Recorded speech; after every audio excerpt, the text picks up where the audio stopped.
Assim como o monumento da Geórgia, que já está lá divulgando as profecias dos Bilderbergs. Outra etapa também eles já cumpriram.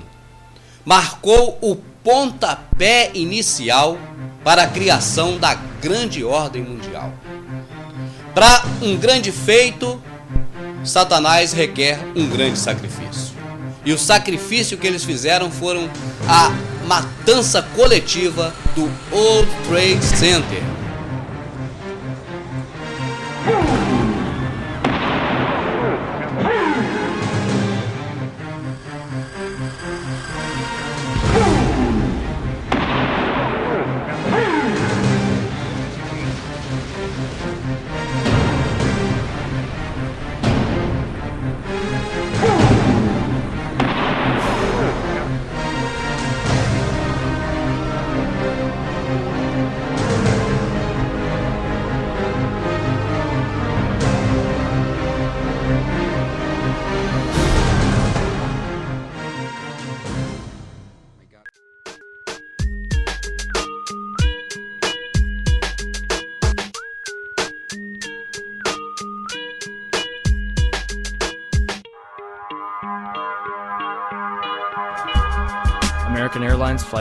Muitos dizem que essa filmagem não foi por acaso.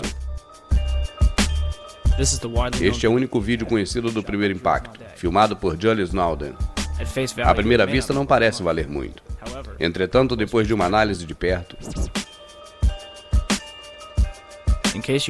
no caso de não ter notado, mais uma vez,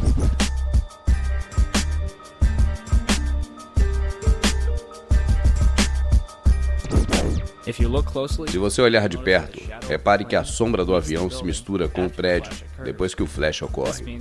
Isso significa que o flash não é da fuselagem se colidindo com o prédio. Ao invés disso, um evento separado. Sem mencionar que o flash é 2 vezes mais largo que a própria fuselagem. E minutos depois, câmeras de emissoras de TV de toda a cidade estavam apontadas para o World Trade Center. Por isso, o segundo ataque foi visto de todos os ângulos possíveis. Now, when we first looked at this video footage, I said to myself, well, this video footage could very well be manipulated. So I wanted to check it out myself. Well, we went and found the DVD that we had purchased shortly after September 11th entitled America Remembers. This was directly from CNN. Now let's take a look at this in slow motion. As the plane approaches the South Tower, notice carefully the belly of the plane. There appears to be something attached, and just as it hits the building, there's a flash. Let's take another look in super slow motion.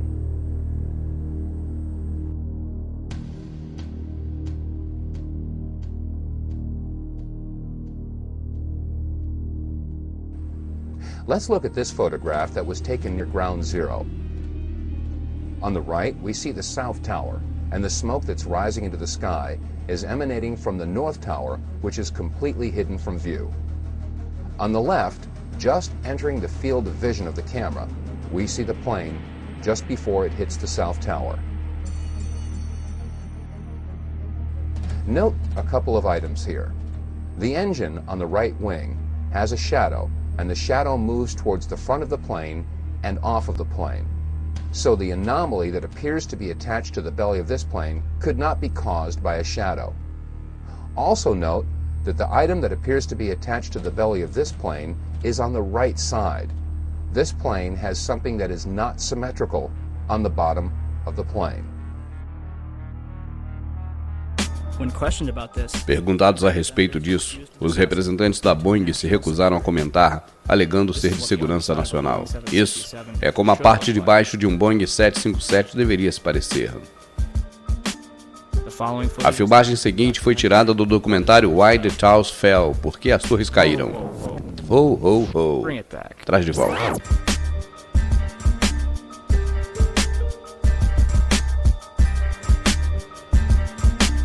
Catch that? Viu isso?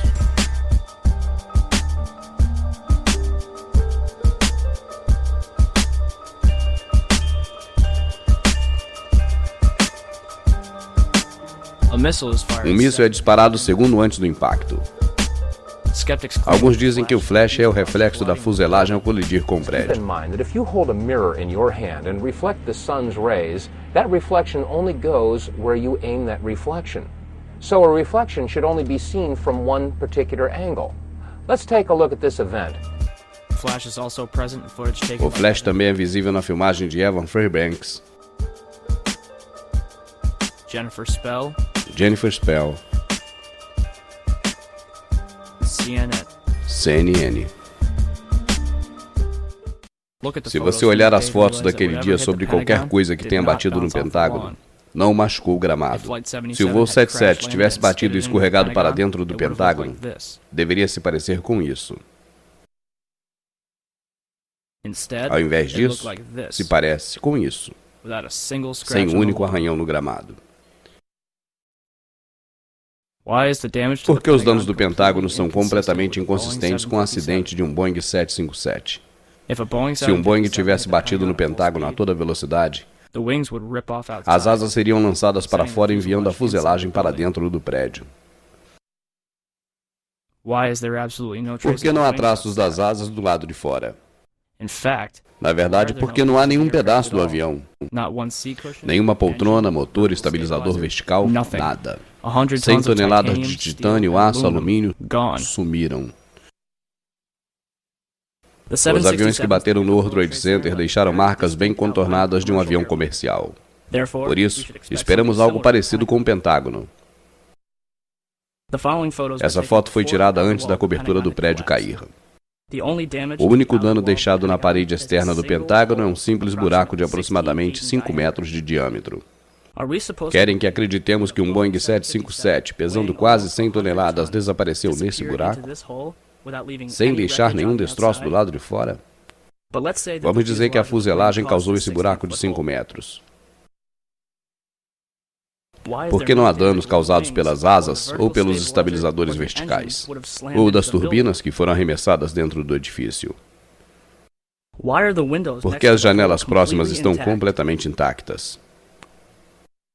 E por dentro do Pentágono existe outro buraco de aproximadamente 5 metros de diâmetro encontrado do outro lado do anel, perfurando 3 anéis com impacto. Por esse buraco ter sido causado por um 757, o Boeing teve que atravessar quase 3 metros de concreto armado com aço reforçado. O nariz de um avião comercial é feito de fibra leve de carbono. Isso é o que geralmente acontece com o nariz de um avião comercial em acidentes.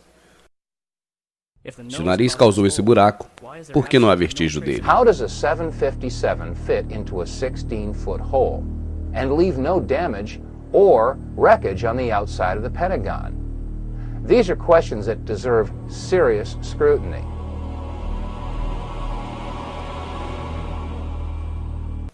Então, o que poderia abrir um buraco de 5 metros na parede externa do Pentágono, atravessar quase 3 metros de concreto armado com aço reforçado e deixar um outro buraco de 5 metros? Um míssil cruiser. Isso foi o que Slobodan Milosevic deu de presente aos moradores de Belgrado. E dá para ver como fica depois do ataque de um míssil Tomahawk. Notou alguma semelhança?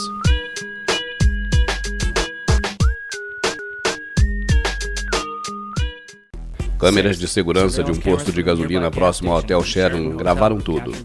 Porque o FBI confiscou seus tapes e deixou um aviso aos funcionários para que não comentem o assunto. Se o governo quer provar de uma vez que o voo 77 atingiu o Pentágono, tudo o que precisa fazer é liberar um desses tapes. Ao invés disso, divulgou 5 quadros gravados por uma câmera atrás do heliporto, e nenhum desses quadros mostra o Boeing 757. The only problem is that the release of these 5 photographs seemed to raise more questions than they answered. First of all, why was the date incorrect in the lower left corner of the screen? Second of all, they really didn't show that there was a 757 that had hit the Pentagon. And thirdly, many people asked, is this the only security camera that was on at the Pentagon? The Pentagon. This is the nerve center for the United States military, supposedly the most secure building in the country. And this is the only video footage that was available of the most heinous attack ever recorded at the Pentagon? Where were all the other security cameras aimed? What about the security cameras that were on in the hallways at the Pentagon? Every inch of the Pentagon is under video surveillance. Where are those video cameras? We also had a report about a gas station whose video camera was pointed in the exact direction where the 757 would have hit the Pentagon. Shortly after the event, it was reported that federal officials showed up at that gas station and confiscated that footage. Porque as fotos tiradas por um satélite 4 dias antes do 11 de setembro mostram uma marca branca no chão do Pentágono. Ela marca exatamente a trajetória do que atingiu o Pentágono 4 dias depois. A Torre Sul entra em colapso e cai no chão em aproximadamente 10 segundos. 29 minutos depois, a Torre Norte segue para o sul, caindo em aproximadamente 10 segundos. A explicação oficial é de que o fogo interno foi causado por um detrito que caiu e acendeu alguns tanques de combustível que estavam dentro do prédio. Se isso for verdade, o prédio número 7 será o terceiro edifício da história a cair devido ao incêndio. Os primeiros dois são as Torres Gêmeas. No dia 6 de agosto de 1970, um prédio de escritório de 50 andares em Nova York queimou durante mais de 6 horas e não caiu. No dia 4 de maio de 1988, um prédio de 62 andares em Los Angeles e o fogo se espalhou por 4 andares e não caiu. No dia 24 de fevereiro de 1991, um arranha-céu de 38 andares na Filadélfia queimou durante mais de 19 horas e não caiu. No dia 17 de outubro de 2004, um arranha-céu de 56 andares na Venezuela, construído em 1976, queimou por mais de 17 horas. E adivinhe, não caiu. E então, em 11 de setembro de 2001, 2 arranha-céus novíssimos, completados em 1973, queimaram por 56 minutos e 17 minutos, respectivamente, queimando em 4 andares e depois caindo completamente até o chão. E pense, o governo federal quer que acreditemos que essas estruturas maciças foram destruídas por 35 mil litros de combustível de jato? Rapidamente desmascara isso. O voo 157 bateu na Torre Sul entre os andares 7, 8 e 80 às 9h02 da manhã.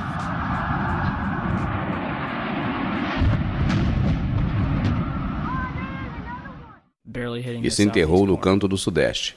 A maioria do combustível se queimou fora do prédio em uma enorme bola de fogo. E mesmo assim, essa torre caiu primeiro, mesmo com a Torre Norte tendo mais tempo de incêndio, queimando por meia hora a mais. Se o combustível dos jatos não derrubaram o World Trade Center, então o que o fez? Were the Twin Towers brought down as a result of the airplanes that struck them and the fires that followed? Or were they brought down in a controlled demolition? Where would people get an idea like that?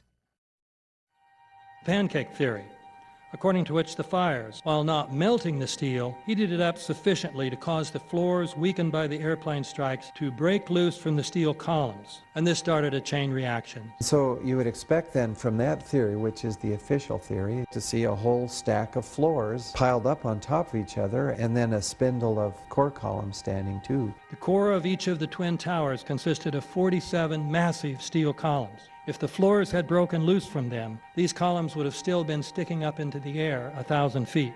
The plane did not cut all those core columns. Buildings to take the impact of the Boeing 707 hitting the building at any location. The building probably could sustain multiple impacts of jetliners. What can do that? What can move mass out of the way?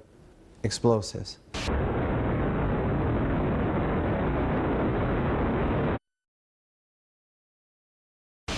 Heard the noise associated with an implosion. Secondary explosion on Tower 2. Some sort of explosive device. We're obviously having a bit of trouble right now maintaining our location because we just heard one more explosion. There was another major explosion. Do you know anything about those extra explosions we heard? No, I do not. Were they car bombs? I have no idea, ma'am. The street shook, and I heard like an explosion. Do you know if it was an explosion or if it was a building collapse? To me, it sounded like an explosion. We heard a very loud blast, an explosion. They were taking photographs and securing this area just prior to that huge explosion that we all heard and felt. Not clear now is why this explosion took place. When there was some sort of collapse or explosion. From street level, as though it had exploded up, a giant rolling ball of flame, and the firefighters screamed, "Run!" An explosion. At that point, I got knocked out. I don't remember anything. Then I got up, and I looked out the window because the windows exploded, and the street below caved in. And at that point, there was like fireballs coming up. An hour later than that, we had that big explosion from much, much lower. I don't know what on earth caused that. 15 minutes after they made their entry, we heard a boom. I don't know if that was the infrastructure that was going or another explosion. Again, there has been a second explosion. John, just seconds ago there was a huge explosion, and it appears right now the second World Trade Tower has just collapsed. All of a sudden I heard rumbling, and we all started running away from it. The glass blew out and threw me onto the sidewalk, and I couldn't see for 20 seconds. It was like holy hell coming down them stairs. And then when we finally got to the bottom, they were coming out on a mezzanine level there. And another explosion came right from it, just everyone flying. We stuck on the stairs for a while. We finally got down to the lobby. Then we get to the lobby, it was this big explosion. So I was real lucky. I don't know what happened to the people behind me when that blast occurred. And was actually on the 78th floor of the second tower, and was evacuating the tower, and experienced all these explosions and made his way back down. We presume because of the initial explosion, there may have been secondary explosions as well that were detonated in the building by these terrorists. There was a secondary explosion, probably a device either planted before or on the aircraft that did not explode until an hour later. I heard a second explosion and another rumble and more smoke. Witnesses also reported that explosions had taken place in lower levels of both the North and South Tower. Ladies that are with me were in the World Trade Center in the first building and escaped through the lobby, where they report that they believe there was a bomb in the lobby. Just get out of the tunnel in the blue. The subway tunnel? Yeah. Yes, I was right there. I was down in the basement, came down, all of a sudden the elevator blew up, smoke. I dragged the guy out, his skin was hanging off, and I dragged him out, and I helped him out to the ambulance. And when I got up to the concourse level, it was just like gunfire, and then just 3 big explosions. And even the turnstile was burnt and was sticking up, and they just told us to run. I heard the first explosion, and the elevator blew up. And as we were coming out, we passed the lobby. There was no lobby. So I believe the bomb hit the lobby first, and a couple of seconds then the first plane hit. By the main freight car of the building, in the corridor, that's when I got blown. I mean, the impact of the explosion threw me to the floor. The city lost 343 firefighters at the World Trade Center. Since they were the ones inside the towers before and as they collapsed, I'd say they've got a pretty good grasp on what happened. So what does the FDNY think? I went around by the freight elevator, and I could see it was just blown. It was just a giant shit. 30th floor. We hear another explosion. And at that time, we heard a huge explosion. Firefighter Louis Caccioli told People Weekly, "I was taking firefighters up in the elevator to the 24th floor to get in position to evacuate workers. On the last trip up, a bomb went off. We think there were bombs set in the building." For more than a year, the Port Authority blocked the release of a tape of firefighters' transmissions from the World Trade Center on 9/11. In November 2002, the tape was finally released to the New York Times and other news outlets. Why did it take so long to get the tape released? I got an eyewitness who said there was an explosion on floor 7-8. 7-8. We just had another explosion. Warren Street, because of the secondary explosion. We've got numerous people covered with dust from the secondary explosion. And we got another explosion on the tower, 1013, 1013. Number 2 has had a major explosion and what appears to be a complete collapse surrounding the entire area. Who's involved in the secondary explosion at Tower 1K? I've got 5.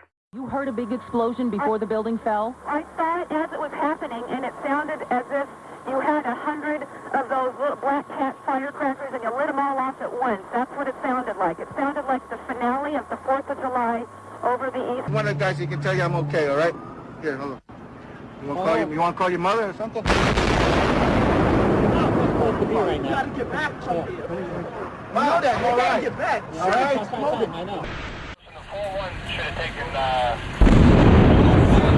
couple of companies that they were leaving back to assist that were stuck in the tunnel.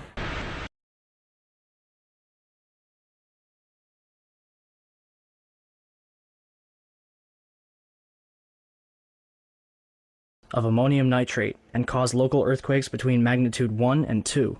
47 huge steel columns going up the core. They're interconnected. How do you get them to fail simultaneously so the core disappears? It looks like those core columns were cut. The way we do this is by cutting the beam at an angle.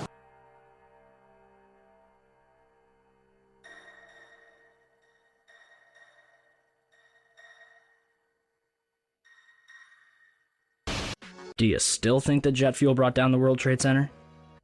In all the videos of the collapses, explosions can be seen bursting from the building 20 to 30 stories below the demolition wave.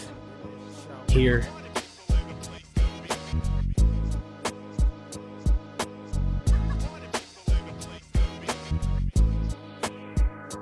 here,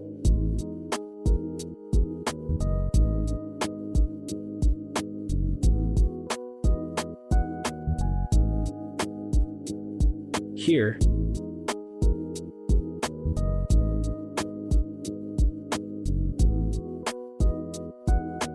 here,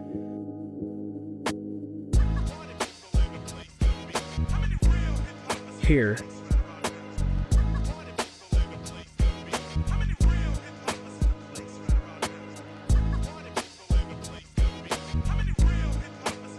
and here.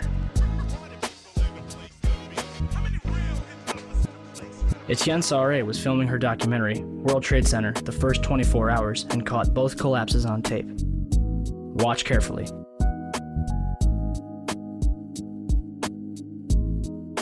The tripod shakes 12 seconds before the North Tower begins collapsing.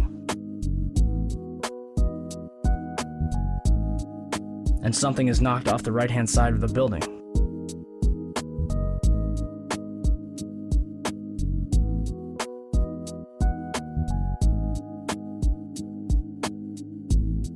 You're probably asking, if there were bombs in the building, how would they get in there without anyone noticing?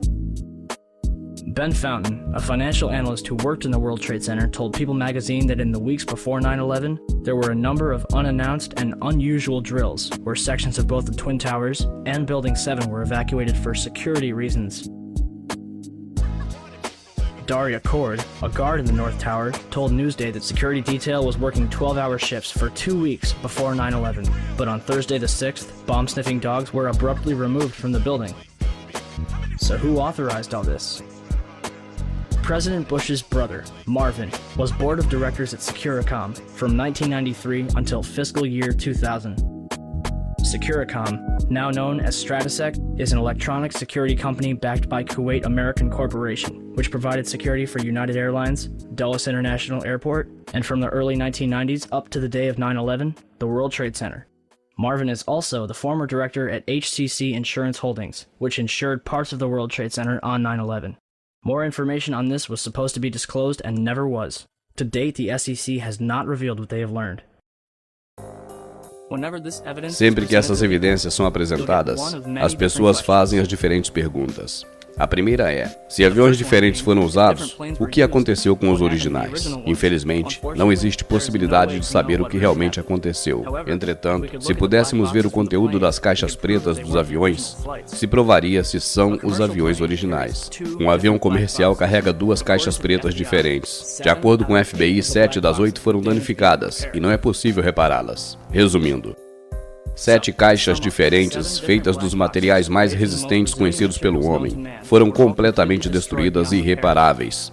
Mas um passaporte feito de material frágil, conhecido como papel, conseguiu passar por uma explosão de 1100 graus e caiu sem danos a alguns quarteirões, onde o FBI convenientemente encontrou para incriminar Saddam Hussein e Al-Qaeda pelos ataques. Quem escreveu esse roteiro? E sobre esses sequestradores?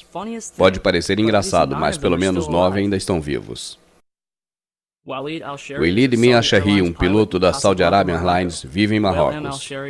William Al-Shehri está vivo e bem. Abdalouk Al-Omar é um piloto saudita da aerolínea vivendo na Arábia Saudita. Mohamed Al-Sherler está vivo e mora na Arábia Saudita. Khalid Ashmidar é programador de computadores e mora em Meca.